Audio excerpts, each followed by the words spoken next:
everyone. Welcome back. It's Drop Frames. It's Sunday. And to view the rest of this podcast, you're going to have to pay $5. Okay, we didn't. I mean, we made the rules here, but Zeke is Oh, is that our cue to turn our cameras? Yeah. Just turn everyone. It's $5. You got to. Okay. Yeah. Sounds good. That's fair. That's reasonable. Is it? Yeah, I mean, it's then 10 minutes from now, it's $10. Every 5 minutes, it goes up $5.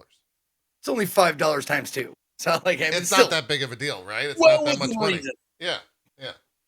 Completely. It's been a week. Diablo Immortal is out, right? Am I right, guys? Got him. Bam. Yeah.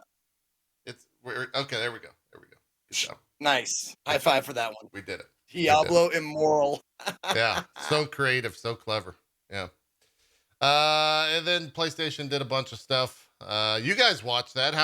Let's jump into that. The Diablo, I feel like the Diablo stuff is retreaded conversation. Maybe the Sony stuff as well. How was watching the State of Play live? I watched it on Friday. It was not live. Except for me. It was okay. Yeah? You went with okay? You didn't think it was that great? Both Zeke, you shook your head. You're both in. I mean, there was not a lot in there for me. You know, there was Okay. one thing in there for me, and that was the Dead Space. Yeah, Callisto Protocol. Thank you. You saw me searching for that. I was gonna make something up. You'd be like, Flockhart Proto. Look, yeah. let's be honest. It doesn't roll. It's not memorable. It's not Dead Space. It's the Callisto Flockhart protocol. Well, it's just two big words, you know. And I only have space in my brain left, you know, after 40 plus years on this earth. There's not much left, like space wise, in there. And shoving $2 words in there, like that ain't happening. Yeah. I'm just calling it Dead Space 4. But that's one I was excited about. That's the one that got me going because, man, watching that trailer reminded me like how fucking good and creepy and well done Dead Space is. Yeah. Or was. Yeah. It's kind of crazy that we're getting a Dead Space remake, and then the guy that created that is also making his own game that I think is going to come out before the Dead Space remake. So the timing on that is, I'm sure he's feeling pretty proud of himself. That you know the main EA driving force behind the game that he created is a remake of his game. So yeah, it's got to feel pretty good. That trailer was pretty cool though. It was great. Yeah. I mean, most of the rest of the stuff was not stuff that's been in my wheelhouse like ever. Like the Final Fantasy stuff is not like I kind of fell out of love with Final Fantasy after 7. Yeah. Just kind of stopped playing them, that kind of thing. So that wasn't for me. Like what were some of the other announcements? Do we have a list? Like off top of my head, VR stuff. Yeah, we got a lot of VR stuff. Street Fighter 6 was in there. That was that made a pretty big splash, and then the entire game leaked right after that. So like everything for that game is known, and Capcom was like, "Yeah, that sucks for us, but it RE4 be exciting." Yeah, RE4 remake. RE4 that was big. And I will say like that gets back to the thing I thought about the show. Like it was a good show. It's just it was very clearly small. You know, it was quick. It was kind of like, here's some of the stuff we got. We already kind of knew that most of those things were coming, so there weren't like any big bombshells. I mean, there was cool stuff. I loved the Final Fantasy stuff. I thought it was great. Callisto Protocol, honestly, probably the best part for me. I mean, it looks awesome. Like I love Dead Space, so I can't wait for Callisto Protocol. Especially since they recently announced they're separating that dumb PUBG universe jazz we heard when the game came out. Yeah. Oh man, that was painful. So, and RE4 looks great. I've loved all the RE remakes; those all look good, and the VR stuff looked pretty fun. We didn't really get much on VR2. I was kind of hoping they were going to go into that a little bit more. Like, weirdly enough, they said a few things like coming out for VR2, and then they would show release dates like in 2022. So it's kind of like, are you guys really gonna? You're not even going to talk about it at this show, but you're planning on potentially having it out before the end of the year. Felt a little weird. You would have thought that they would have made that. Maybe they're going to have another show. Like one thing that is important to mention that we heard over and over is this was the third party show. So apparently there is going to be like another first party show.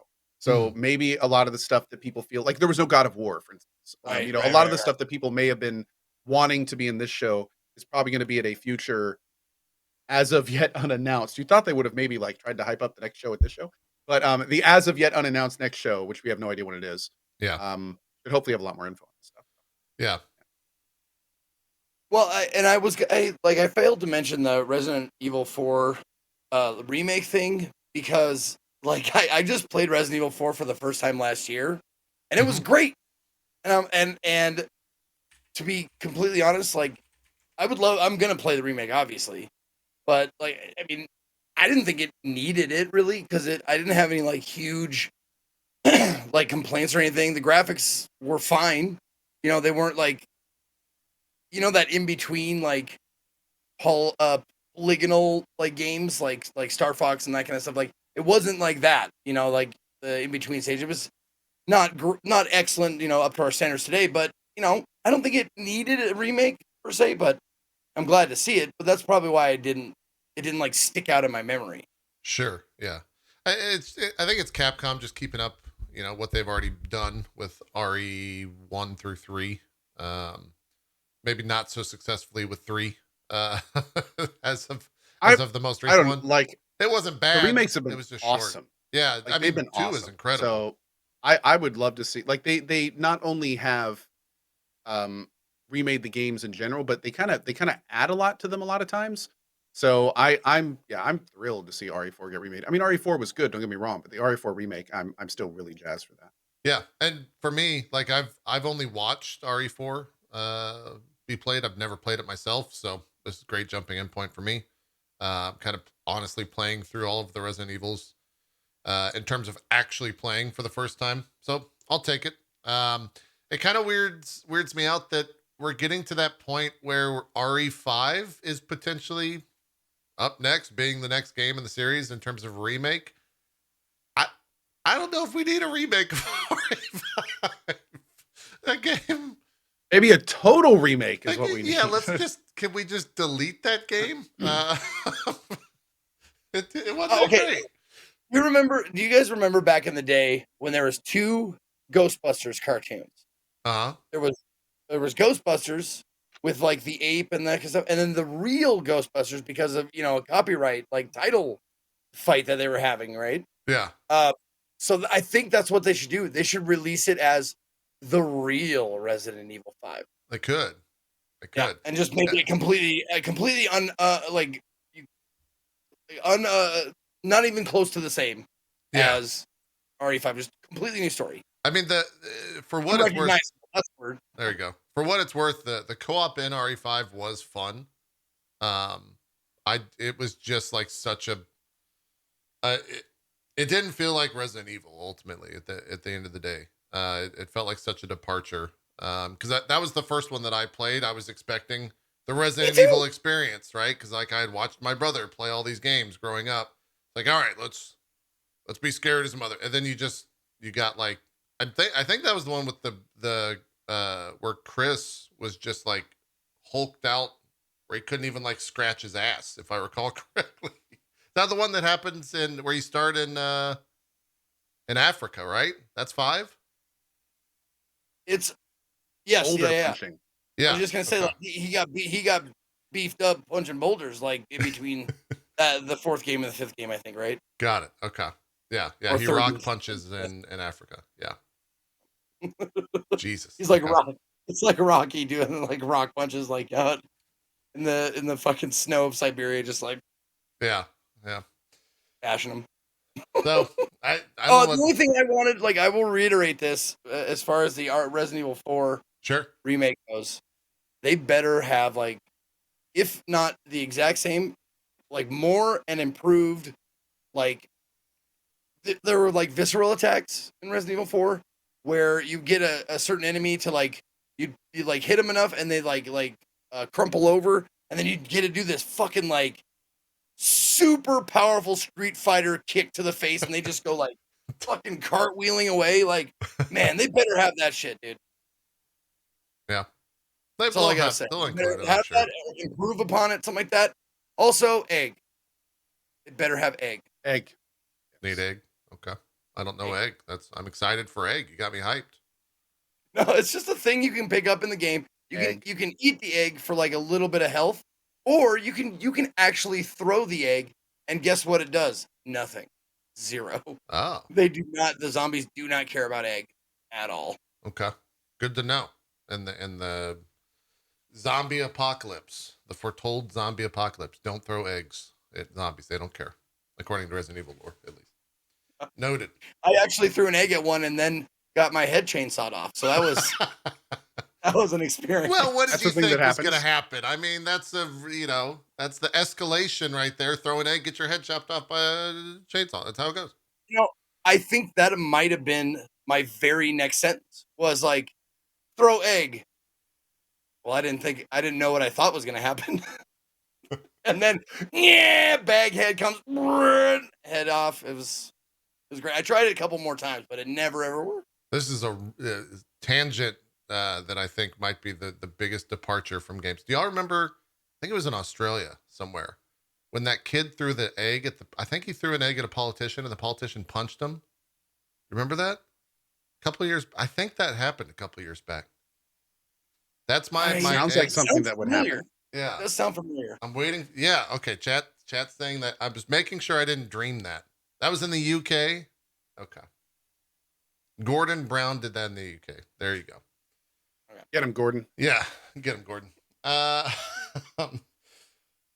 So we mentioned the Street Fighter 6 being in there, and kind of a weird, first showing of it, walking around in Metro City and having, a different experience in a Street Fighter for sure.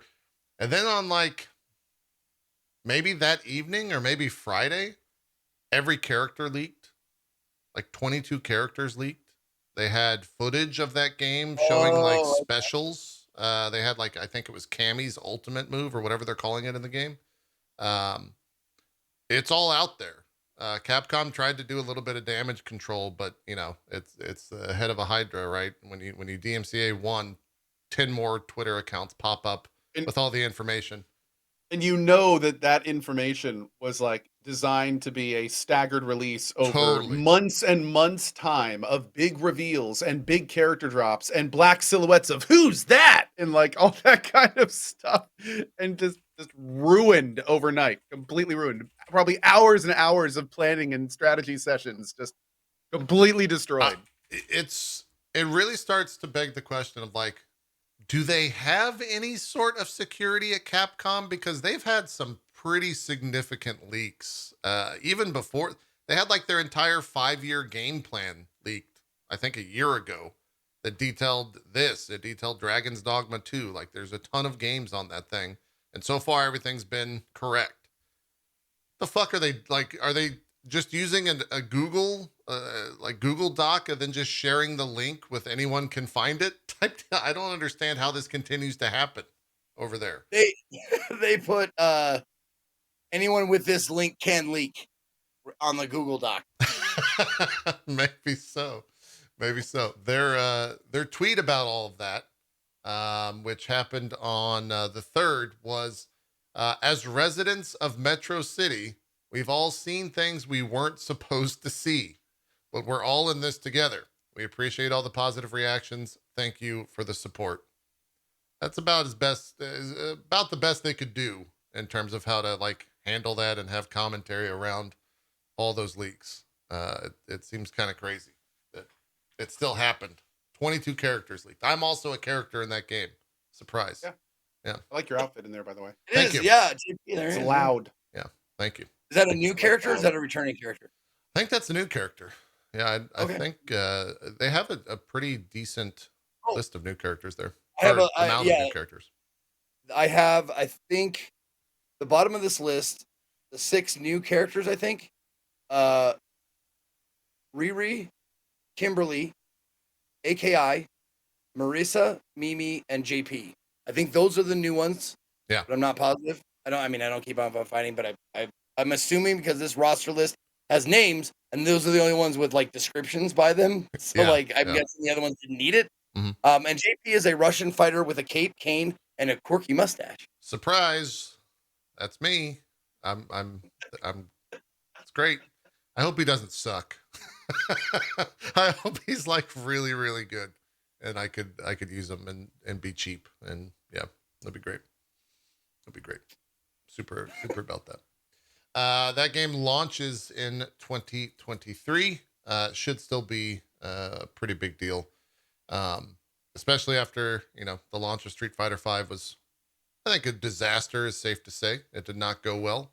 They definitely rushed that game out, and it had very little apart from just fighting in it. Seems like they're going the opposite direction with this.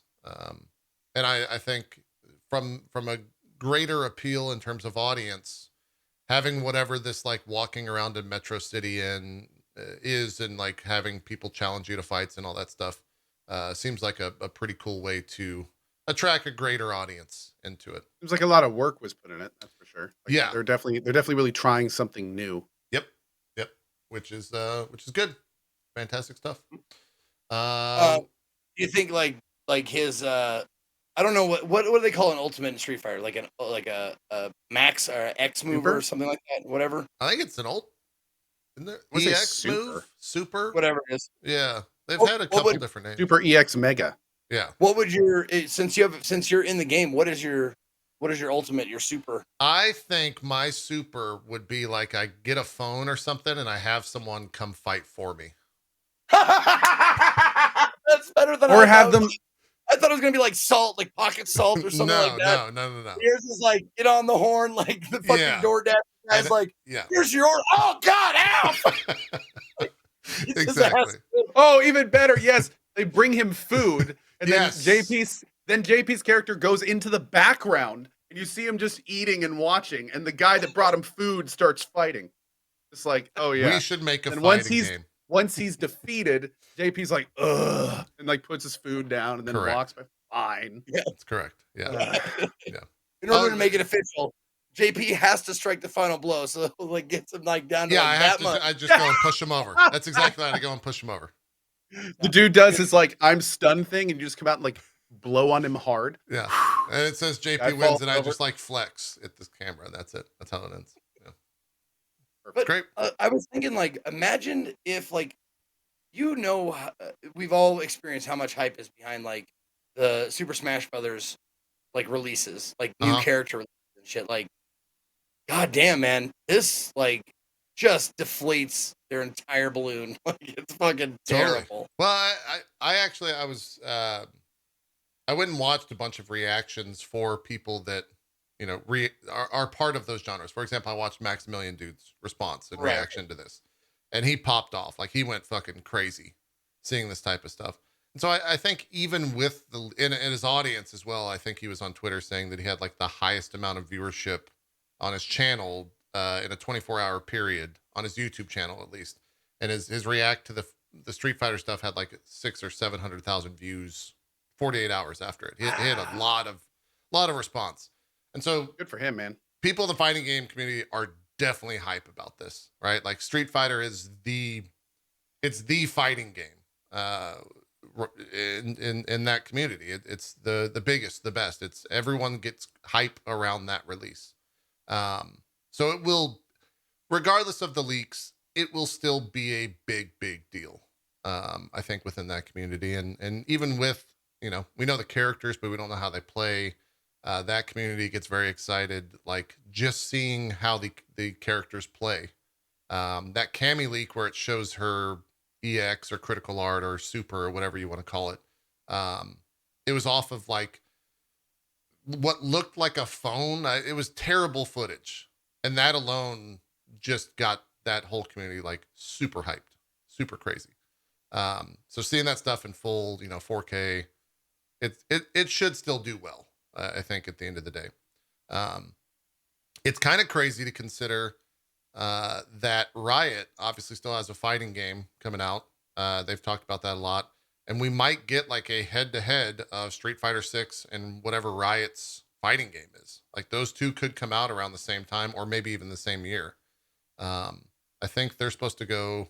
Didn't they say they're going into like testing later this year with the Riot stuff? So we'll see how that goes. Yeah, Project L, I guess is the name of that. But that might also be 2024, 2025. It could be very far out. Still cool though that fighting games are getting that amount of love, and I think Strive did super well for just fighting games in general, right? Like I played that game for 2 or 3 months even after it was out, which is insane to consider. So should still be a huge game, regardless of the leaks. Did you play much of it in the arcade, like way back when Street Fighter 2, when it was like, yeah, fighting games becoming a thing? Yeah, I played more. Honestly, I played more Tekken Tag Tournament and Marvel vs. Capcom 2 in the arcade.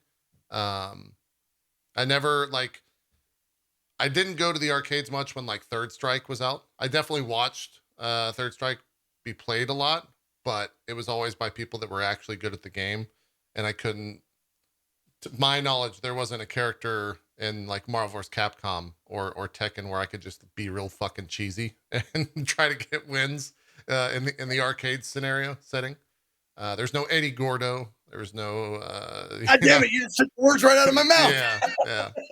He was the greatest, man. Eddie, Tekken Tag was so much fun. What was Eddie in Tekken Tag to begin with, or was he in Tekken 3? I'm not sure. I don't know when he like first debuted into the Tekken world. Okay, he was in 3 according to chat. Yeah, he was cheap as fuck. Me and my brother definitely got at each other in anger when we both just start with Eddie, and it was whoever could like cheese the greatest in that game. So, yeah, I didn't play much Street Fighter though in the arcade to directly answer your question, Z. But I respected it. Right? It was always it was like it was the WoW of fighting games. If WoW is like the biggest MMO for people, Street Fighter is like the fighting game that people go to when they first think of it. Dude, before that, we had on the cabinets, we had fucking Karate Fighter. Do you remember that fucking game? There was no fucking buttons on that game. It was 2 joysticks, and you would be like up. I don't remember that. Up and right. And that would do like a jump kick, and then like down and back would do like a block or something like that. I don't recall that at all. That must have been actually like real sounds early. Awesome. Yeah, that might be real early arcade. It was like 8-bit graphics, like first like fighting arcade fighting game that I ever played, and then after that it was like I skipped. No arcade in my town had a Street Fighter 1. Skipped straight to Street Fighter 2, and that was just like the amphibious life form crawling out of the ooze of beginning of life, and then like jump right into space. Like, we're going to space now. It's like the gap between fighting games, like the leaps and bounds it made was crazy to me. I was like, this is way better than Karate Fighter, dude. Yeah. I remember when Street Fighter 2 Turbo came out. Karate Champ, that's what it was. Sorry, my bad. It was Karate Champ. Okay. Yeah, I remember when Turbo came out, and it was on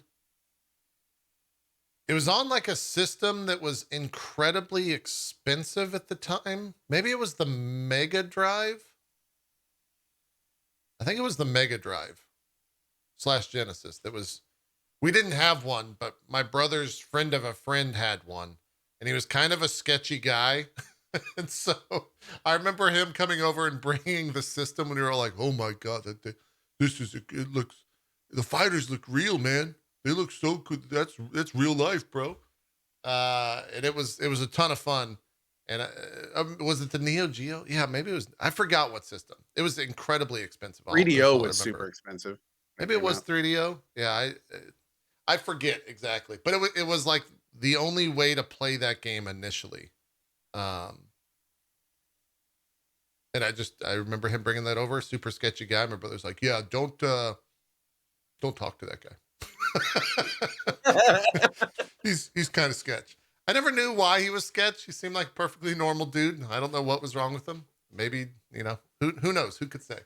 But that was my like first experience that I recall with Street Fighter, was watching that and playing that, and everyone else was just better at it, which kind of never changed actually, even today.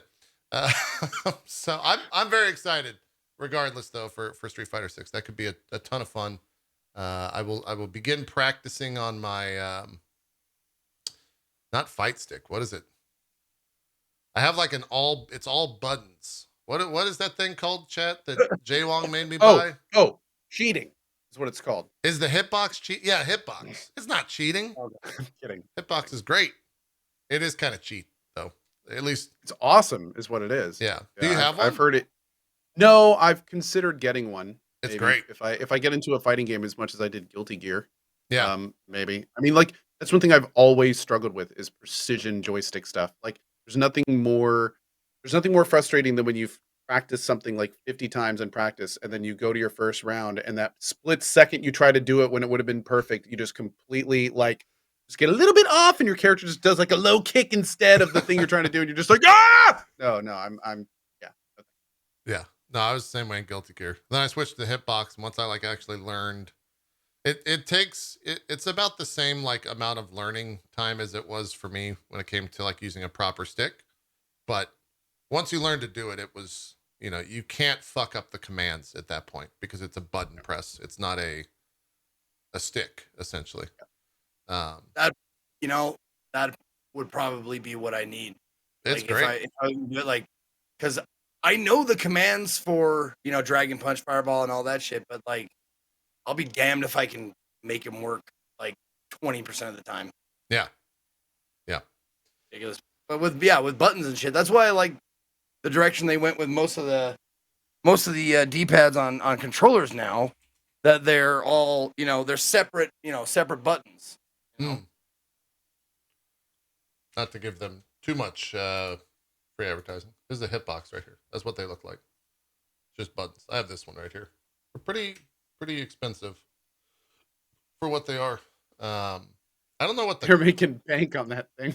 Yeah, well, they're at least when I tried to get one, they were back ordered. It was going to be like a 2 or 3 month ordeal. Wow. And yeah, it seems pretty hard to get, at least at the time. I don't know if that's still the case, but so that one in the middle is just a keyboard layout. Pretty much, yeah. I don't know what it's a WASD layout with the thumbs. Yeah, on both sides. Yeah, I did not see the Smashbox when I bought this for Guilty Gear. I wonder if this is new. That one looks way too Dude, its buttons look like they're busy. Just randomly all over the place. Yeah. I'm sure there's a method to that mayhem, but it does look like they're just we put some buttons on there. The Smashers just want more buttons. Tell you what, you couldn't even use all those buttons at once. If you look on the left side, there's WASD, and then there's a button for the pinky, which is kind of cool, right? Yeah. And then you've got the bank on the right, which is where, I guess the yellow bank is for your thumb. Yep. Maybe. So you got a whole 5-button bank for your thumb, but then both the banks are for your thumbs. So you've got okay. Oh wow. Okay. You've got 9 extra buttons just for your thumbs. That's kind of wild, man. I'll save you $250. Go to any thrift store, pawn shop, something like that. Grab an old keyboard and just pop off all the other keys that you don't need. Yeah, so I like Eddie chat. At this point, why aren't you just using a keyboard? It's very true. I think it's more ergonomic. It's supposed is. to you're supposed that's exactly how your hand would be. So yep. With this one, it's left hand is red, right hand is on the white keys, and you basically just kind of sit like this for your hands. It's very comfortable. Super weird at first when you start to think okay, I have to do a quarter circle forward by pressing buttons. And so once your brain starts to actually comprehend that, and you can kind of just fire it off without thinking, it feels really cool. But when you're first doing it, you're it's like you've got chopsticks on your hands. It just feels fucking weird. It's called It's called the Smashbox because it's made for Smash Brothers. That makes sense. It comes default with a GameCube adapter. Ah, okay. Yeah, makes sense. Smashbox requires the use of a GameCube adapter for use on Wii U, Nintendo Switch, and PC. The GameCube adapter is not included with this purchase. That's wild. Makes sense. Is yours GameCube? Yours isn't, right? No. I think mine is just US. I don't know if mine actually works with the PlayStation. I think PS4 PC is what it says. Yeah. Okay. Yeah. That's it. I used it on PC, and I know that I couldn't use it. I actually had to stop playing the PS5 version of the game, I recall, because it wouldn't work on that. So I had to stay on, I think I had to stay on PC only. So, yeah, I'm sure these will get even harder to find the closer Street Fighter 6 comes out. As Co was kind of joking when we first introduced it, but they call this the cheat box within the community because it's definitely you can make so much cleaner inputs on it than using a stick. So yeah. That's the old hitbox. The old hitbox. Yeah. So I'm curious. Zeke, you said you just kind of fell off Final Fantasy. That wasn't like a big pop off for you guys. You didn't.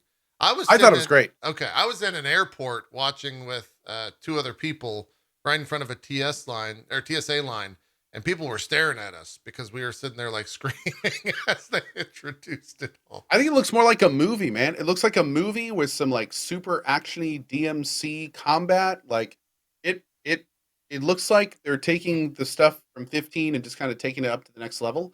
And of course, the backbone is the iconic summons. So I mean, that should be a lot of fun. So yeah, I mean, it looks. Were they not great? Were these summons not in the last game? The summons are in every game. Yeah, they're in some varying degree. stages. Yeah, very. But this one looks to be much more of a backbone. Like it looks like this main story from the small amount we've seen. It looks like the summons are the story. Like they are, they're much more ingrained. Yeah. Sometimes the summons are just kind of like an afterthought. Like, hey, we got some boss material. Oh, here are the summons. But it has really nothing to do with what's going on in the world. This looks very different. Yeah. Honestly, it looks like the last 3 iterations of a Final Fantasy game with just slightly better graphics to me. Like it looks beautiful. Don't get me wrong. It looks and sounds beautiful and stuff like that. that right there. From a standpoint like Zeke, what I just heard aesthetically, Zeke, it just doesn't. There's nothing new there that I'm like that I would be interested in. In my ears, you just said Diablo Immortal is a really good game and everyone should spend money. That's what came when you said what you just said about Final. That's how hot that thing was. Hey, I'm not a fan. Is the thing. Yeah. That's the thing is the game looks great. For me, the excitement is that Yoshi P is involved in this, and all of the team kind of stems from the greatest hits of both Final Fantasy 14, and like other Final Fantasies. And so that is like the reason why I'm so excited for this, because they have never done me wrong so far. And it was confirmation that Soken is working on the music, and he is like kind of in a statement every time I say it, it feels a little bit uneasy, but like he's better than Uematsu in my mind now. Like he's the god of making incredible fucking music to go along with games. So I'm excited for that because I just get to see more of that. And I'm always, the summons are always the coolest part of Final Fantasy for me. And the fact that there's such like a major point in this game is I guess cool. Here's my thing. Like I like the summons too, and I like the way they look and shit like that. It's just I mean, how about a whole new crop? Whole new crop of gods to summon or demigods or whatever the fuck they actually are. They might be just in a there. Whole new fucking like thing. Like just wipe the slate clean. No more Ifrit, no more Ramu, no more Titan. Just let's start from 0 and make brand new ones. 100%. I think they need both of them though, right? Like you got to get the people in the door before you introduce the new act. I mean, yeah. Also, it would not be Final Fantasy at that point. That's the they're True.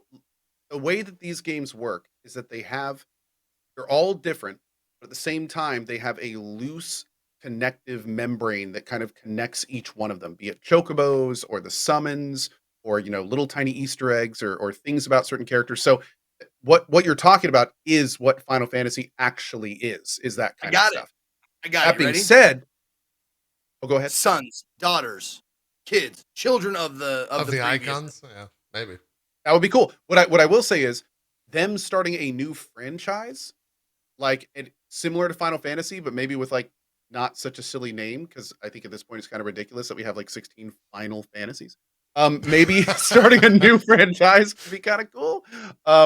Maybe call it like a new fantasy or something, you know. But yeah, but yeah, I think that loose connectivity material is what roots them all in the same franchise. Because a lot of times, like you go Final Fantasy to Final Fantasy, they're completely different games. Like just completely, wildly addressing different issues, wildly addressing different combat styles and what people like and things like that. So you kind of need that little small bit of stuff to kind of fuse the whole franchise together. Yeah. Well, and I just realized that my like minor complaint about Final Fantasy is the same minor complaint I have about anime. It all has the same basic bones. Like it looks basically the same.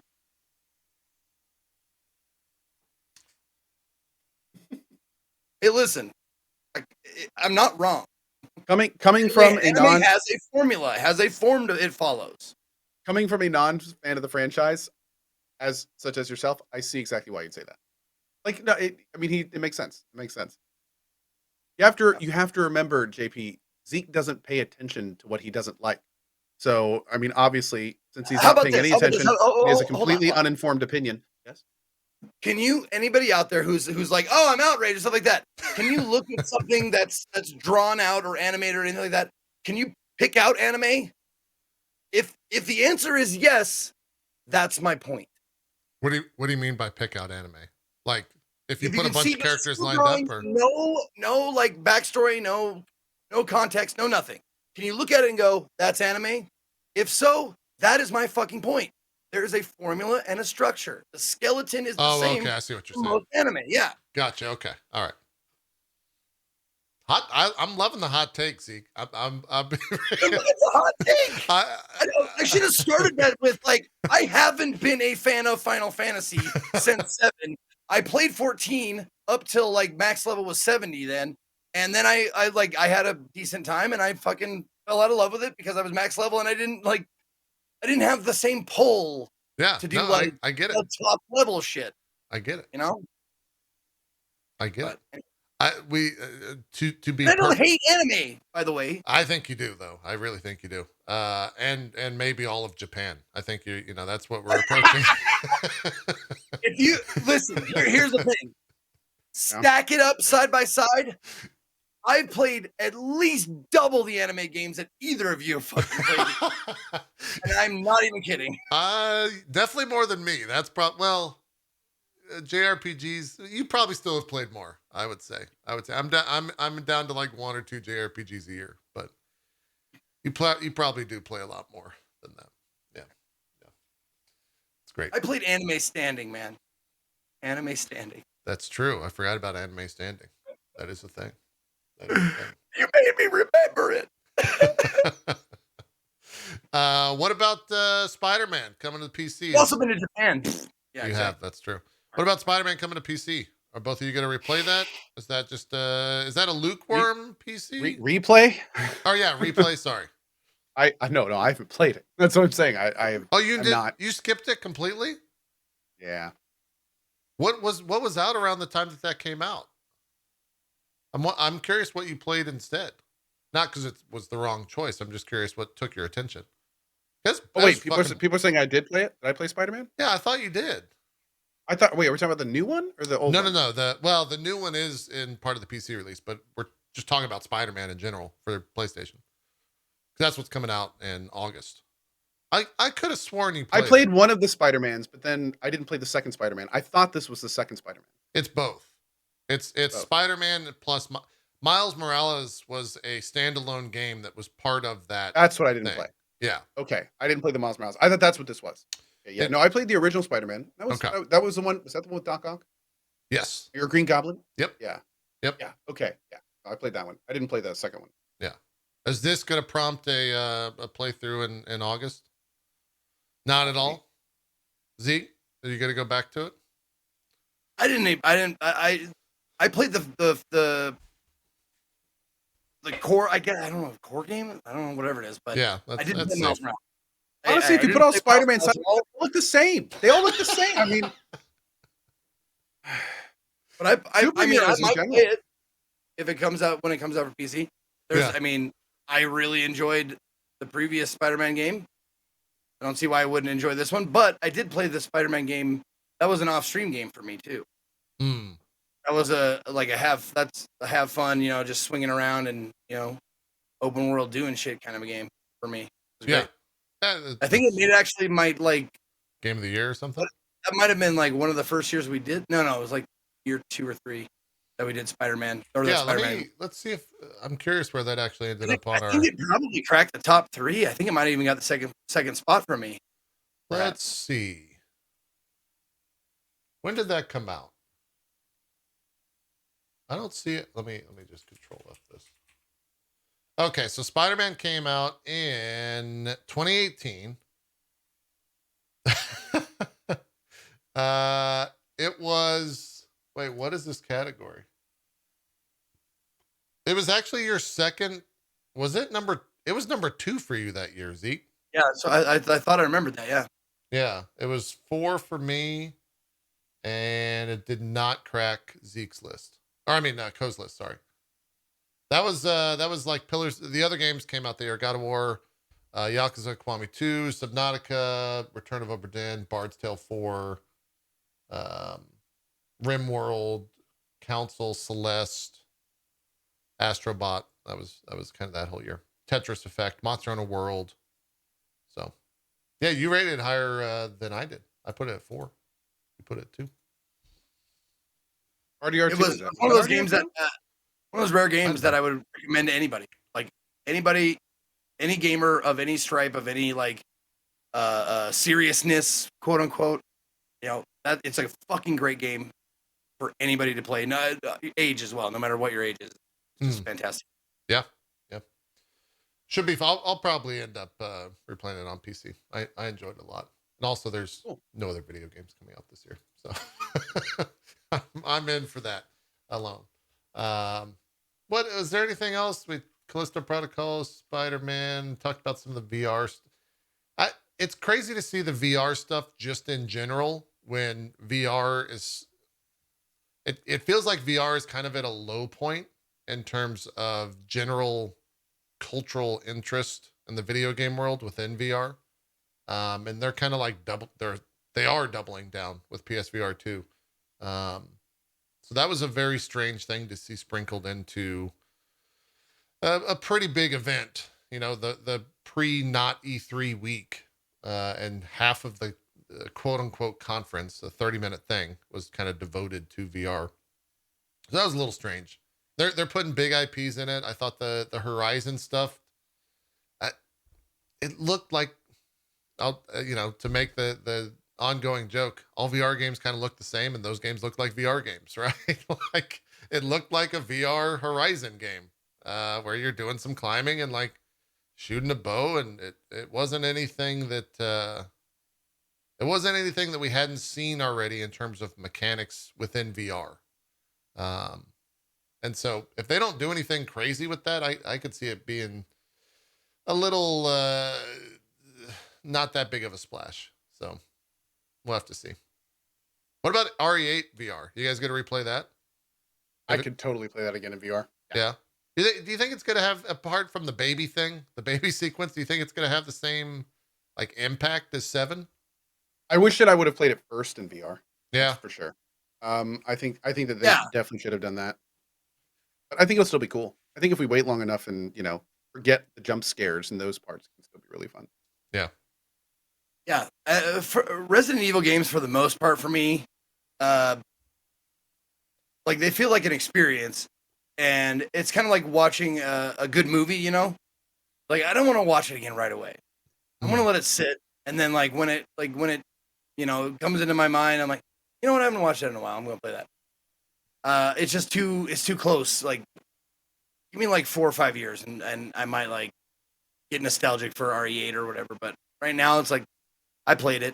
I'm fine. If I do like how wished it would have come out on PSVR first, that would have been awesome, because RE7 was probably easily my favorite VR experience. But Yeah, it is what it is. I mean, I hate. Why did I say that? God, I hate myself for saying that. What? It is what it It is. is what it is. Ugh. Oh, that's one of my go-tos, man. That's It my creeped into my fucking lexicon just from hearing it so much. It is Yeah. what it is. Just means fuck you. Deal with it. Um, and I wish I would have said that instead. Cool. Yeah. Fuck you. Deal with it. Ain't nothing wrong with that. Yeah. Yeah. Yeah. How many people you think are going to play that game and feel something awaken in them when they get to the Lady Dimitrescu parts? Oh, well, I think a lot of people have always wanted to do that. So now it's just going to be more like. Yeah. Yeah. I think that'll happen a lot. I think we'll see some people, mommy's going to be a big word that year. They're really going to get a lot of usage out of that. Step on me. Step on me also. Huge stepping on me, please. Big phrase when that launches. Yeah, people are going to be all about that. That really took the world by storm, that phrase. I started seeing that Step everywhere. on me? Yeah. Step on me and stuff and all that kind of stuff. Yeah. That has become a go-to. It's true. It's true. My immediate reaction to the scene that was there's going to be a lot of Move controllers out of there that are going to be needing replacing. Yeah. A lot of people going for their Move controller. You know what I'm saying? Yeah, JB, you get another one, bud. Yeah. We're talking about dicks. 2 for 2. The oof. Beautiful. To change the conversation completely, did you guys play that cat game? Or see that cat game? What'd you think of that cat game? I was going to say, I didn't think it was out. Yeah, you can't play it. The Stray. Seems it's just Stray. Boring, but fun. Yeah, it's just Stray. It's not the Stray. Yeah, is that like is that game going to be? It's just a cat simulator. You're just walking around, meow. Dude, meow. The whole game is like walking, and then like you jump on a few things, and then you walk again, and then you jump on a few things, and you meow at a few things, and then it's gonna be I have a feeling it's gonna be Journey-esque. Game of the year. Dude, I am excited to see it when it releases, and so many channels out there. It's just gonna be squeals and like of delight. Just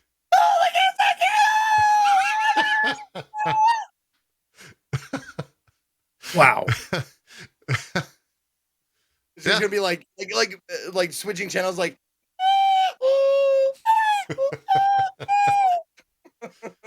PS5 cat looks good. Looks very very high fidelity cat. Do you think they had like cats in the studio that they just sat there? Yes, let me get that. Just modeled the entire game after a bunch. Probably had to, right? They gotta have resource material. Makes sense. Yeah. So that was kind of the state of play. Did you guys put or save y'all's coverage of it? In terms of if people want to go, because we didn't watch it together, unfortunately. I was out of town. On YouTube. Yeah, so the two of you guys watched it together. You can check it out on, I think, Co's YouTube, probably Zeke's Twitch, if it's still on there. Let me check if it's still there or not. Yeah, I put mine up Friday morning. If you want to see, it wasn't necessarily initial reactions or first reactions because I watched it in the airport with half a headphone on during the actual show. But yeah, I got it in my highlights. Cool. Yep. Cool. Sony State of Play with Co. Yeah. If you guys want to watch that, you can go find it. There's also what were they calling this? The Warhammer Skulls event? Is that what it was? Yes. Was it just Skulls? That's the name of the event? I think it was Warhammer Skulls is the name of the event. Okay. They showed a bunch of Warhammer IP, and that had some Space Marine 2, which was kind of like an EA trailer, which was good. Usually those don't work for me. This one worked for me. Like hearing the voice actor talk about how Space Marines are fucking big badass brutes and he's gonna be one, and didn't really see any new footage at all, but it sounded great. EA needs to copy that instead of whatever they usually do when they talk to devs. It was really good. The big announcement was at the end of that. We'll talk about it in just a second. In regards to Warhammer 40K, what else was there? Saw a little Darktide stuff. There was a trailer for Darktide. The characters and stuff. Yeah. There was what was that? The old retro shooter. Yeah, Like I don't remember. What was that called? We call those bolt gun, boomer shooter, bolt gun. Yeah, yeah, man. That was kind of a cool little trailer. It was on the floppy disk.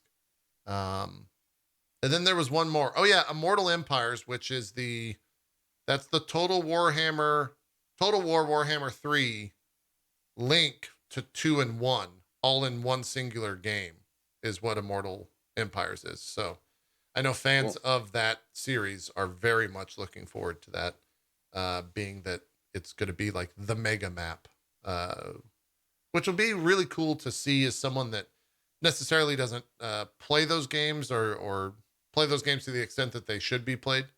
Kind of curious to check that out, how they pull that off, combining Total War Warhammer 1, 2, and 3 into a single map. Seems like a pretty fun feat to just check out. So that's coming. And then, like I mentioned, the big announcement, the one more thing at the end, was that Owlcat Games is working on a CRPG within the 40K universe called Warhammer 40,000 or 40K Rogue Trader.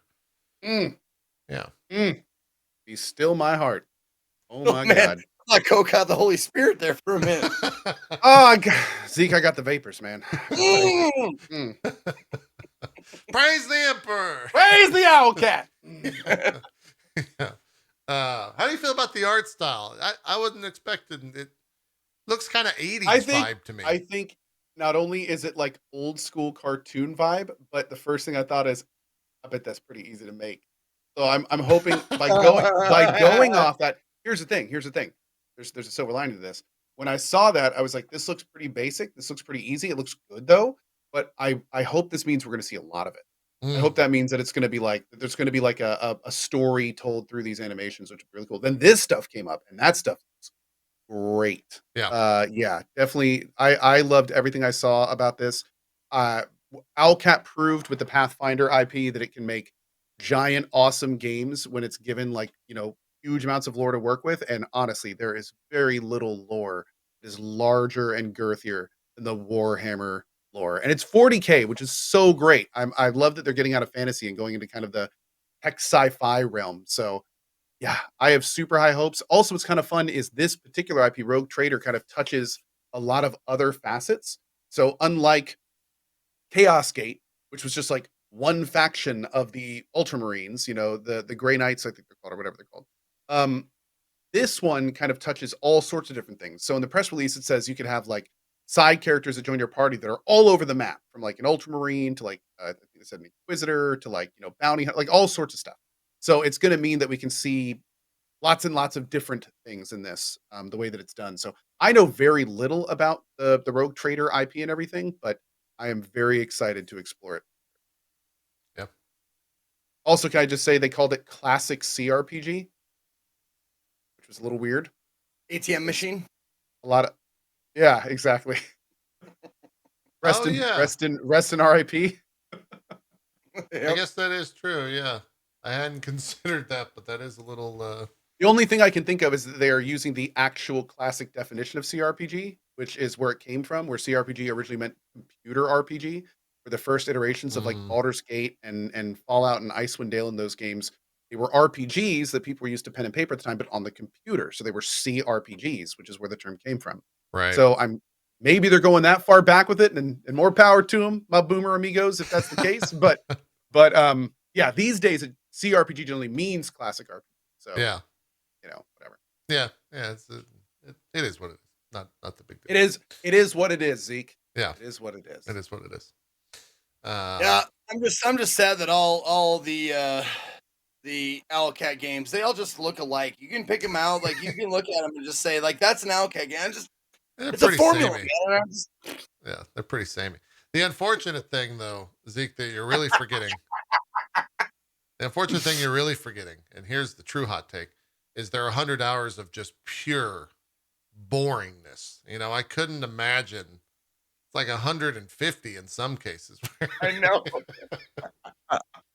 It's just the same thing every single time. I swear to, oh my God. Okay. Sometimes 200 to 300 hours. Yeah, depending on which game you're going to play.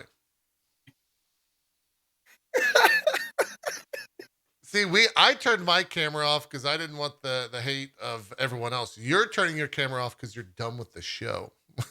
Yes. Also, frankly, I'm morbing out, and I don't want people to see that. Okay. Considering I know how it doesn't sell well when it re-releases, so I'd rather just keep that to myself. That's true. That's very true. That's very true. We were, they put Morbius back in the theaters this weekend because of our show. Oh, I heard about that. Yeah, we morbed out too hard, and Lino... I love how Sony was like, "Oh, y'all want to morb out? Okay, go morb out in the theaters," and everyone was like, no. What did they expect? Did they expect people just to like file into the theaters and just scream, "It's morbid time!" like every 30 seconds? It's like a secret. It's like Sony. It was never about the movie. It was all about the memes. It was never about the movie. Besides, everyone's already seen it on Twitch.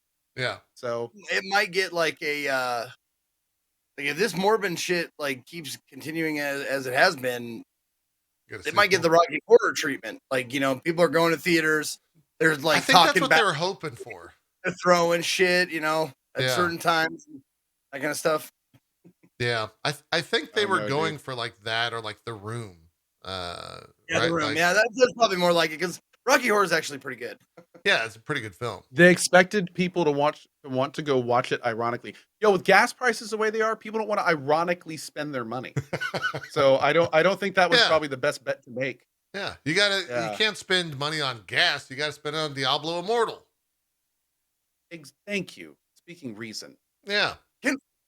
I know you don't want to. We haven't talked about it on this show. No, we're going to. I want to, but I want to. Okay. I want to talk about it. I'm sorry. Somebody just said in chat, morbid in this economy.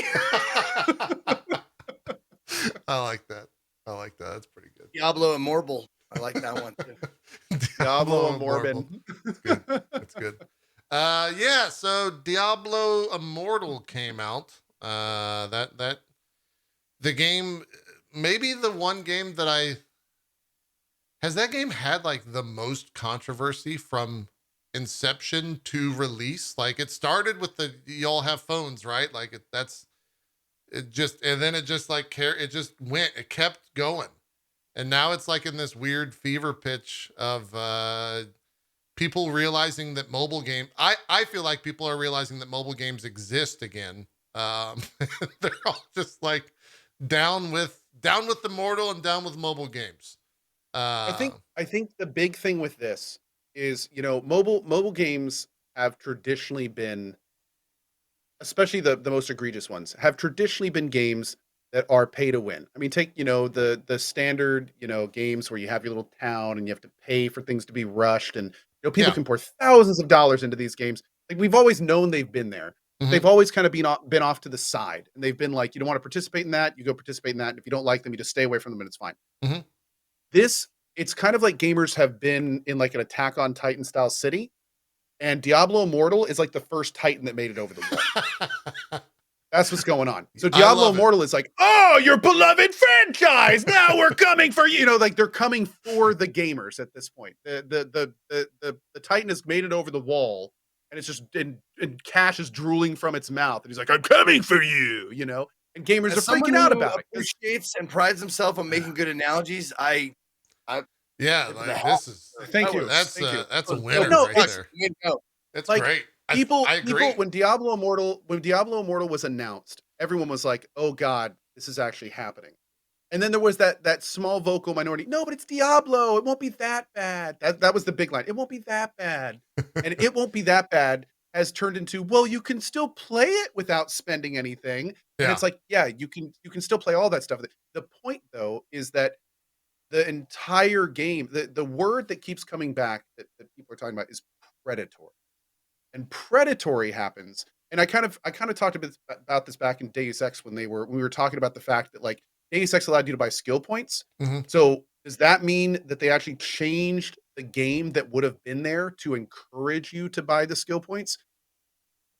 Diablo Immortal is like the entire game example of that extrapolated out, where the whole game is designed around wanting to make you and encouraging you to spend money. Absolutely, you don't need to. You can play that game without spending a penny. But that's great if you have the iron conviction to do that, and more power to you. It's the same people that probably play Genshin free to play. The problem is there are literally hundreds of thousands of people that will start to play the game as a free player, and then they'll see all these flashing lights, and then they'll start spending a little here, a little there, a little there. There's a reason this is a multi-billion-dollar industry. Like, it's so weird to hear these people that are like, "Oh yeah, you're either a whale or you're a free to play player. It's fine. No one's gonna put in money they can't deserve." No, that's the whole point. The whole point is that these games are designed. They have psychologists who have worked on these games to suck you in, Yeah. and then like bottle feed you these little bits of ways to spend money, and and convince you to justify to yourself that it's fine. And it's like it just keeps going, keeps going, keeps going, gets bigger, bigger, bigger, bigger. So I think this is one of the first times we've seen that kind of thing with an established franchise like Diablo. I mean, think Fallout 76 was not nearly as bad as this, and it had a huge blowback when it came out because that was them taking the Fallout franchise and basically like seeing how far they could take it. Right. Well, now we're seeing them take the Diablo franchise and seeing how far they can take it. And I think it's a wake up call to a lot of people. It's a wake up call because this is, frankly, I thought this morning, I said on stream, apparently erroneously, because there was a lot of kickback on this. I thought that there was a lot of mobile games that were to the level of Diablo Immortal. I was under the impression, because I don't play pay to win games. I thought there so were I was under the assumption that there were a lot, but I said that on stream and chat erupted and they were like, no, Diablo Immortal is one of the worst pay to win examples out there if you factor in all the different things that it's doing in one package. And it's kind of like, really? I don't. Yeah, that's what people were flipping out about today. I'm questioning the people flipping out, not you stating that, because I feel like maybe the classifier there is like in the West, because it feels like that's I look at the monetization. I specifically referenced the East, and they were like, no. They were like, no, it's not as bad. Like, it's there. Don't get me wrong, it's there. They're not saying pay to win doesn't exist. Yeah, they're saying that it is very, as somebody just said, I like this word. It's egregious in Immortal. Like the avenues in which they do, and the avenues in which they try to, like beating a level gives you the opportunity to buy things. I think is like an example that someone was using. You beat a level, and it's like, hey, you just unlocked a chance to buy this pack. That's a very real thing, yeah. But and it's you can only buy it at that point. You can't buy not it only that, yeah.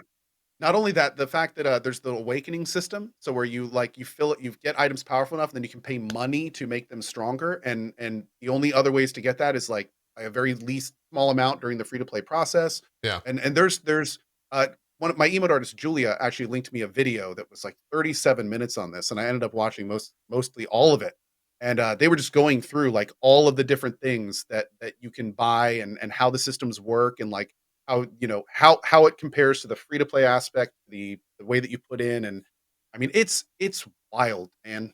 It's wild how much this game is just designed from the ground up to make you put money into it. From Forbes, is there a link to that video? I'll find it. The Forbes online article, their headline says, "How Diablo Immortal's pay-to-win microtransactions are 10 times worse than Genshin Impact." They reference the game specifically. It's kind of interesting from my point of view. It just screams that Diablo Immortal was terrible at hiding how much pay to win there is. Like, their systems were not convoluted enough to make people kind of like gloss it over. Because I think it's a weird thing to be like, well, how much money can you spend? And of course that got, someone quantified that in the articles out there with like, it's 110,000 to max a single character and all that stuff. But some of those other games are like uncapped, I feel, in a lot of ways. So you start to think about all that type of stuff. And maybe they just didn't hide it. Yeah. And talking about the Titan over the wall thing, like being one of the first, this is another time where I think people are really starting to understand.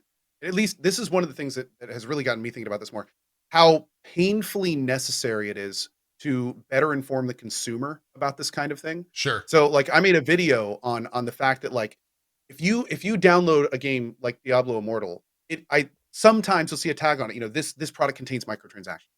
And it's like that could mean anything. Yeah. Absolutely anything. So it fundamentally feels like these games, it should be so much more clear to the consumer what those microtransactions are, have a rating system for how much of this game is literally based around those microtransactions. Because I mean, for a consumer to see a game like Diablo Immortal and see that almost every single system is touched by by a monetary mechanic, that should be a big wake up call where it's like, holy shit, like this game is literally from the ground up designed to suck money out of me. Like, yeah, I could play it free to play, but it's very clear that it's designed for me to put money into, and I will have a much better experience if I were to do that. Yeah. In the same vein, I mean, it's one thing to have like a system like that where it's like a one, like Path of Exile,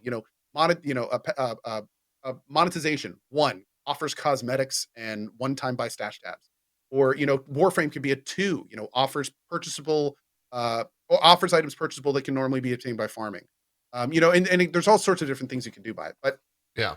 it's it's crazy how this stuff again is has millions and millions of dollars of research behind them in ways to get people to spend money on them. Yet we have no classification on how far these products go. And then to take it a step further, these products get marketed to children.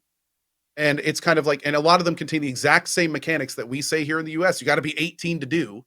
And it's just like, I don't know. It seems like such a gray area that is not being touched by anyone. And before people go, well, money, well, gambling makes a lot of money too, and there are all sorts of restrictions and regulations on gambling. Yeah, it's So very so regulated. why would it's incredibly regulated here. So why wouldn't they take that into something that is a clear and present danger to current day consumers? Yeah. Yep. It is. Did you see we reported on this? I think Julie has been tweeting it and talked about it, at least in my chat. The European Consumer Organization report about gaming. Did you happen to see any of that? Saw that. Yeah. Yeah. I'll read the bullet points here. It's 6 different bullet points. I'll read the bolded points, I should say. Video game companies must be banned from using deceptive design to exploit consumers. All in-game purchases should be denominated in real-world currency. I think that was pretty big. See, that's great. Huge. Yeah. I love that. Yeah. That's always rubbed me the wrong way when there's like an in-game currency, but then you have It's- to purchase a different currency, and Yeah. they have like what we were talking about last week with Marvel, Yeah. Oh, where it's yeah. like you have to run a freaking algorithm to figure out exactly how much you're putting into the game. Totally. Yeah. Even then, it's That's- weird. That's, Yeah. that's nothing new, man. That's been since poker chips were a thing. That's why poker chips Oh, yeah, exist. it's true. 100%. True.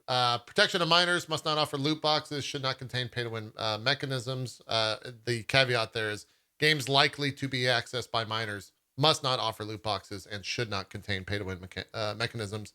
More transparency, access to algorithms and data sets. In cases where algorithmic decision-making is employed to influence consumer behavior, consumer must be explicitly informed. Option to use the game without the algorithmically driven decision-making that aims to influence consumer behavior. Better and more enforcement. And the 6th and final bullet point from this report was if other remedies do not alleviate the problems, consider a ban of paid loot boxes. That already exist in Netherlands and Belgium. I think that's why this So game what didn't is this come out. body that's posting this? The European Consumer Consumer Organization? the ECO, yeah. Like to put it bluntly, does anyone care what these people have to think? Like, is I this don't like know. this all sounds great. This all sounds fantastic. Yeah, I don't know. That's a valid fucking question. Like, good points. Who are you? Yeah. Yeah, exactly. Let me see. Or more importantly, in this case, good points. Can you do anything about it? Like, that's the big thing. I'm wondering if this is a group that somebody pays attention to. So I think it's a 59-page PDF that was published by. Julia said they don't make the laws, but they submit the reports to lawmakers, which then consider them. Got it. Okay, so definitely people are listening to them, if nothing else. That's good. And like lobbyists. A little bit, yeah, without the money. So no incentive, basically, for people to actually take change. Or senators to actually pay attention. I think lobbyist has a bad connotation because whenever we hear the word lobbyist, like we hear Here in the United States, it's a bad term. Blah blah blah lobbyist. True. True. But I think there's other lobbyists that like environmental lobbyists, like do decent things. So lobbyist is in and of itself a bad thing. Yeah. Yeah. Thank you, Julia, for all that info, by the way, and yeah, appreciate that. The links, and Yeah, everything. absolutely. That is the question of like, does this reach is this the time? Is this the one where it finally reaches enough of like, for lack of a better term, enough outrage here in the States that a governing body sees that and was like, oh, I could get some votes from that if I appease these gamers and regulate this stuff. Does anyone actually give a fuck on that level? Or is this just, it is part of all of this outrage because there's not much else happening right now in games? And so like, this is the lens coupled with it being a Diablo game, like Ko was saying, it's one of the biggest games really in the industry. Is it all that compounding into one thing? The premise of your hypothesis is, should gamers rise up? I think they've already risen up. I think they've already risen up, at least if my Twitter feed is anything to go with that. I mean, I don't know about you guys, but I feel like this is different this time around when it comes to people being different. Like upset. Yeah. Like, and people are generally, this has to be said during this, crazy right now. This has to be said during this. Yeah. I got to say there's just something to add to this discussion, because it is so unfortunate that like this happens.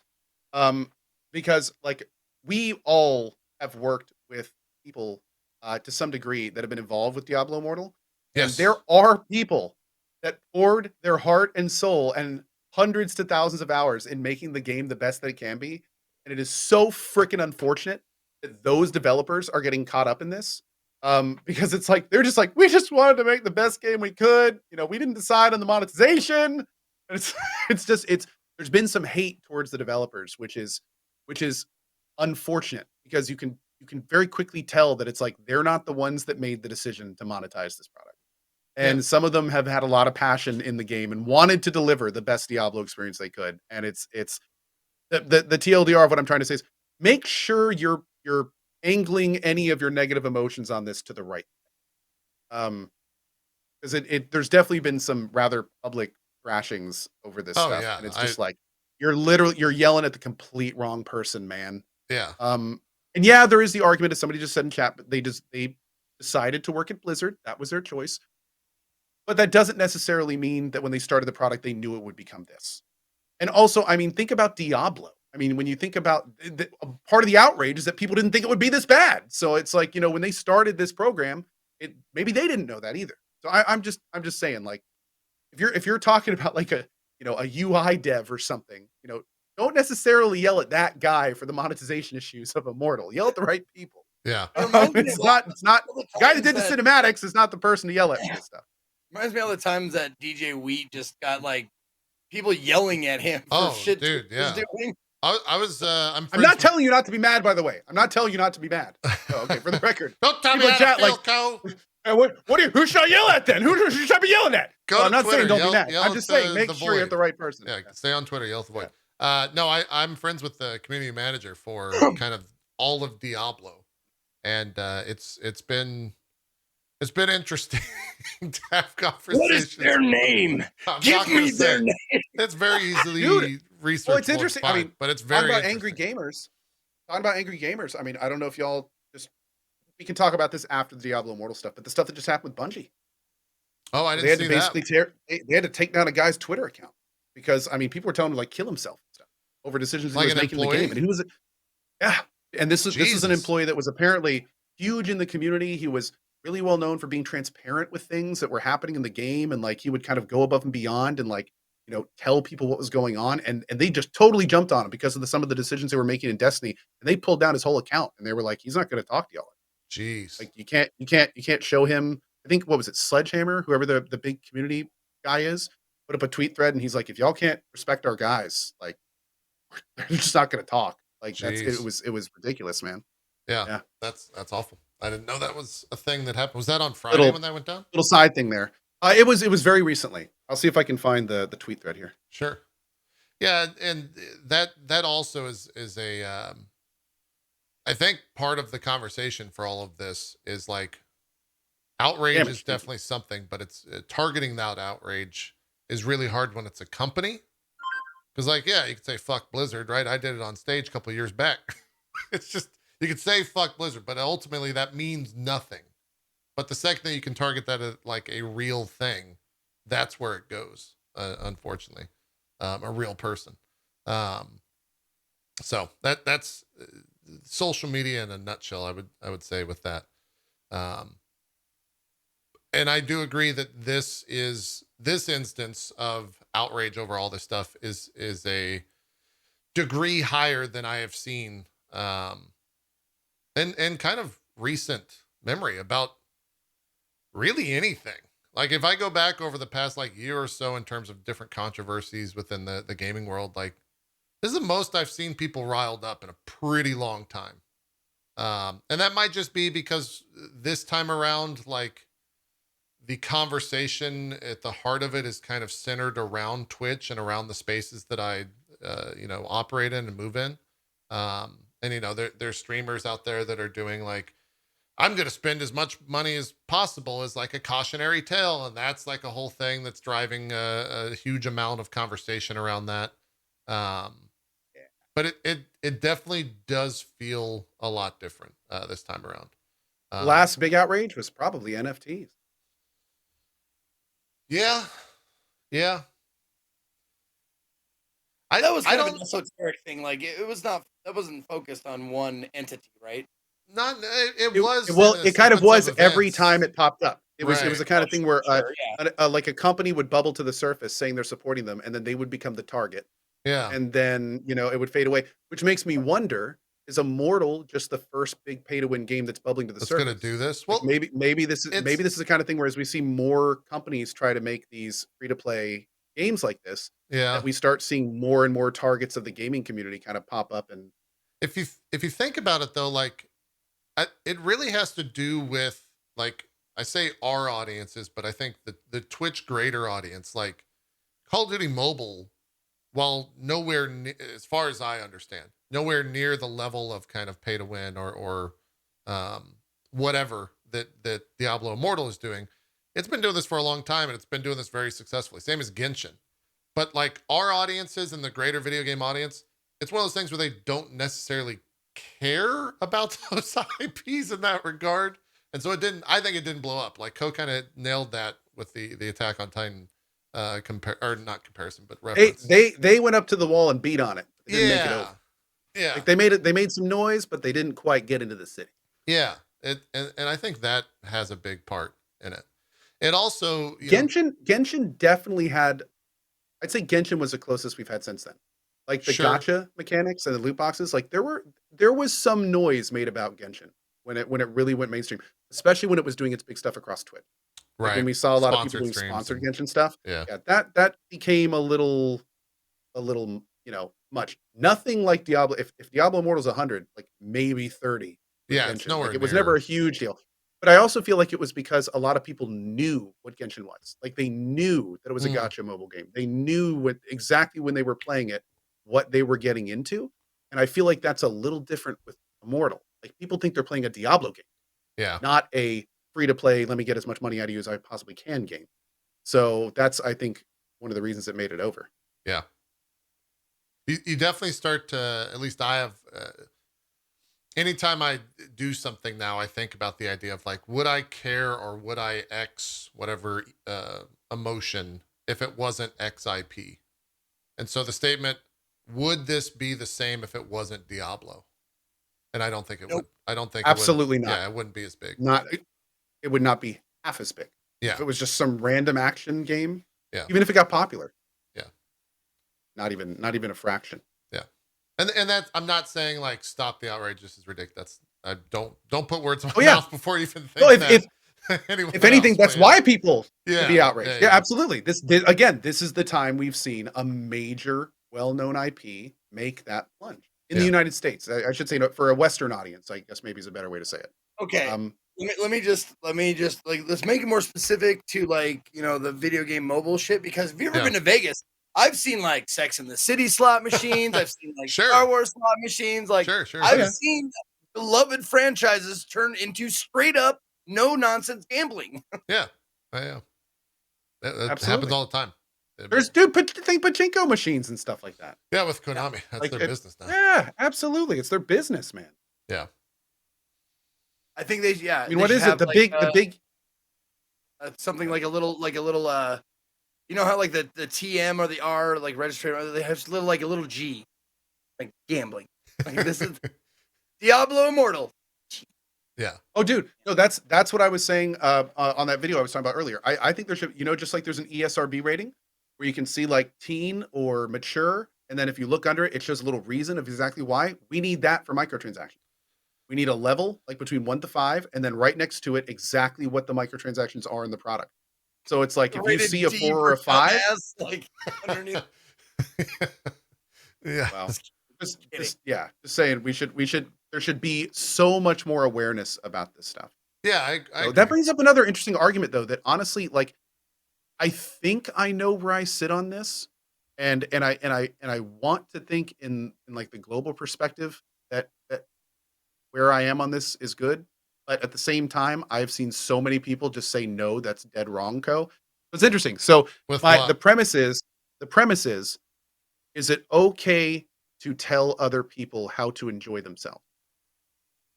And the reason this goes in a greater sense, because here's where my thing is. Like, people say pay to win bad. Pay to win bad. All pay to win mechanics are terrible. Pay to win shouldn't exist because it's ruining the gaming atmosphere and stuff like that. But we know that there are whales. We know that there are people who can afford it. And we know that there's people that choose to spend their time in pay-to-win games, pumping thousands of dollars into them every month. Sure. And they're happy doing that, knowing exactly what they're doing. Mm-hmm. Is it okay for that to exist? Is pay-to-win, if you know what you're doing, okay? Now, in my opinion, I was like, if you're fully informed and you're an adult and you want to have fun doing that, that's your prerogative. And I'll be damned if I think it's my place to tell you not how to have fun. But I have seen overwhelmingly people say, no, pay to win should not be in gaming in any form. Right. It's going to erode all other types of gaming. And frankly, those people that are having fun should not be allowed to have fun the way they want. And it's kind of like, it's an interesting discussion because frankly, I think I know where I sit on it, but at the same time, there's been a lot of interesting points to the contrary. I sit on the side of complete and total, like allow anybody to have fun. If it's not harming anybody else, go for it, whatever. Right. However, I think the biggest hurdle that needs to be crossed, that needs to be addressed, it needs to be made into some sort of like, I don't know, law, guidelines, something like that, is the absolute transparency of it. Like, I think, recreational drugs for the most part should be legal. That's just my opinion. Hey, hate me if you want. Yeah. But I think if you're an adult, you should be able to make the decision if you want to, get high, ruin your brain, whatever you think it does to you. But we all know, like, right off the bat, like, heroin does these things. Right? Cocaine does these things. Yeah. And a lot of times you buy a game and you don't know, like, oh, it has this shit inside of it and it's really fucking devious. So I think that's the point that needs to be made is, yes, I think pay to win is absolutely fine. Speak with your wallet. Don't fucking buy it if you disagree. But there needs to be on the fucking front page of that game, this is gambling. Something of that. Like the cigarette warning on cigarettes. Like, this product will kill you. Like, needs to be on the front of, that was essentially the point that I was making too, Zeke. But even then, I have to say, like, a lot of people are fundamentally convinced that there are enough reasons that it is an overall negative impact. Like, I just saw someone in chat say this, like, what if somebody's fun was hacking in multiplayer games? Would you tell them that their fun is not okay to do if they were if they were ruining other players' experience via that's a situation when I think you can safely say you shouldn't be having fun that way. My fun is murdering people. Well, you know what? You probably shouldn't have fun murdering people, and I feel pretty confident telling you that murdering people is not a good way to have fun. I will tell you not to have fun in that way. Yeah. So it's kind of like that situation. Those are where kind of extreme cases, but I get what kind of extreme cases. But at the same time, tracing it back, like in a situation where it's like the whole will be affected Oops. more negatively than the few that have fun doing it. To where the predatory stuff will make its way into general gaming and affect so many more people negatively than the few amount of people that actually fundamentally understand and enjoy the pay to win experience. Like, yeah, it's It's I don't really know if there's a right or wrong to this yeah, on either side. not complicated. I mean, it's pretty cut and dry, but it's a I'd say it's pretty Yeah. complicated. yeah, Well, I guess it is. It's almost gotten to a point where it's like a moral dilemma and a moral choice in a lot of ways. Honestly, it is what it is, JP. It is what it is. Yeah. That's what I'll say to transition out of this ultimately. But Look, you deal with it. I do feel though that like what the two of you are saying is, and I think I am in agreement with both of you. It's kind of like the middle of the road response to it. Like there's if we're kind of if there's the no ban pay to win games, this needs the shit.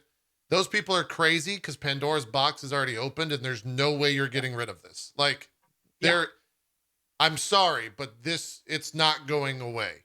It's coming if we like it or not. Diablo yeah. Immortal is a good example of the fact that it's coming if we like it or not. Like pay to win is going to happen.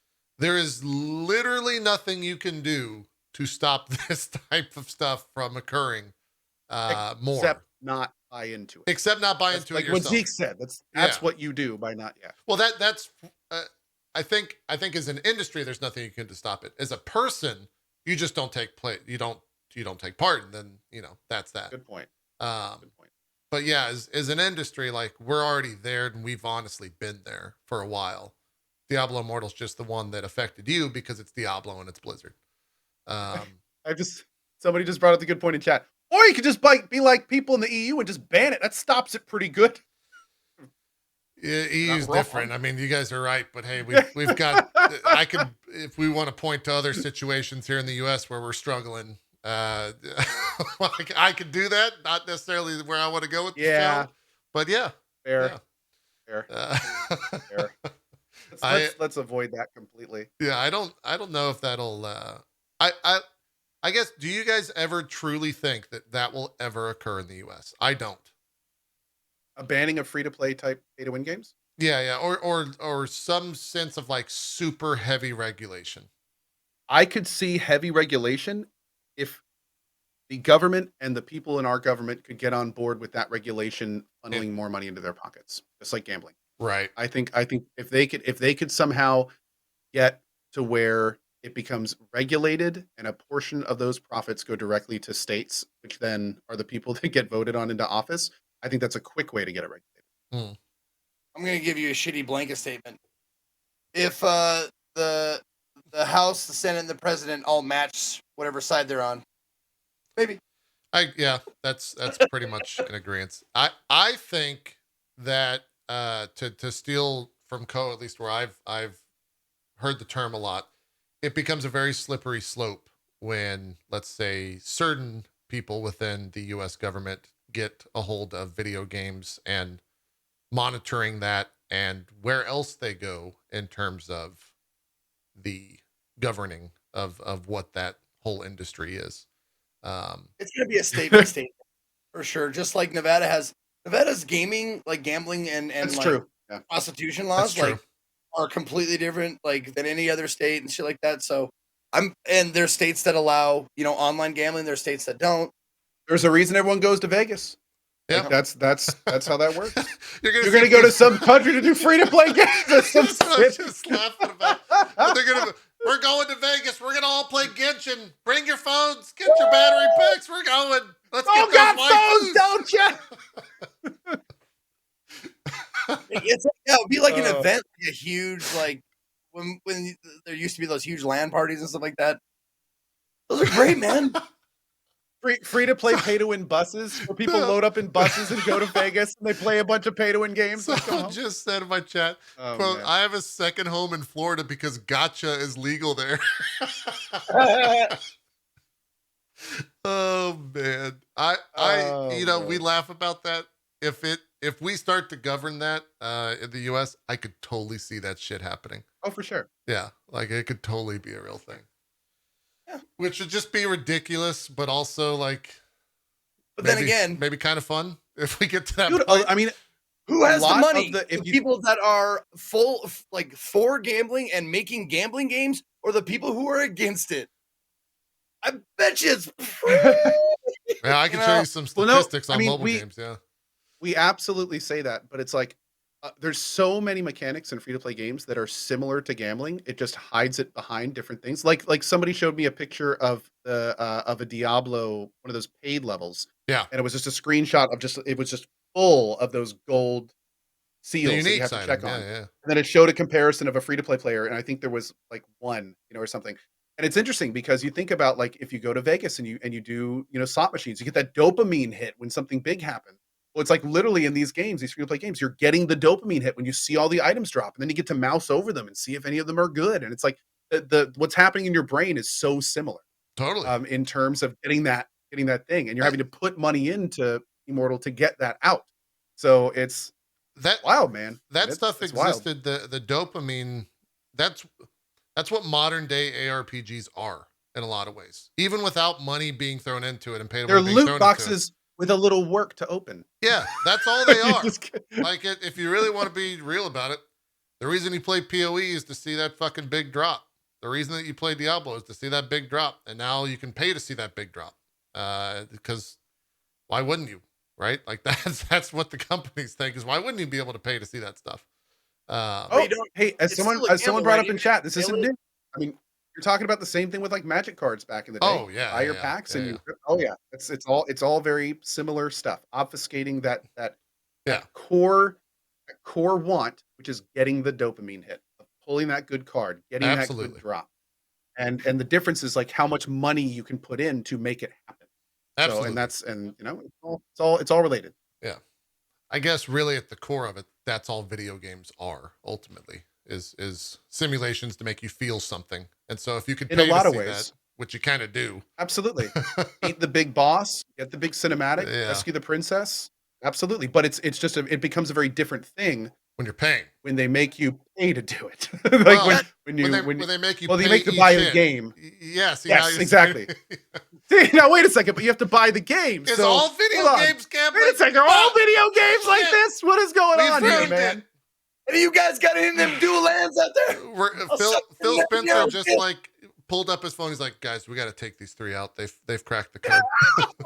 They've solved the entire industry. They gotta go. No. I'm playing Dragon Age Origins and I've gotten like 15 dopamine hits, man. Is that just making a good deal? Like what is, but I still have to buy it. We didn't talk about this at all, funny enough, because it's Diablo Immortal, and why would you talk about the actual game? I played for 5 minutes. I had to download 27 gigs to play for 5 minutes over hotel Wi-Fi. I thought it was rather boring. I didn't enjoy the game at all in terms of the actual aspect of the game. I'm kind of the outlier. A lot of people just enjoy the game, and the commentary is like, oh, I enjoy it. I'm not going to buy anything. It's not going to harm anyone, blah, blah, blah, blah. Same old conversation. Thank you, but yeah. Thank you so much for your opinion, 100-hour PoE player. Hey, Zeke, what do you think about the Yeah, gaming? Yeah, and maybe that's why. I'd go 2,000-hour PoE player. 1,000-hour PoE player. Yeah, I know, right? It might be why, because I've played PoE. Yeah, it's a lot of conversation.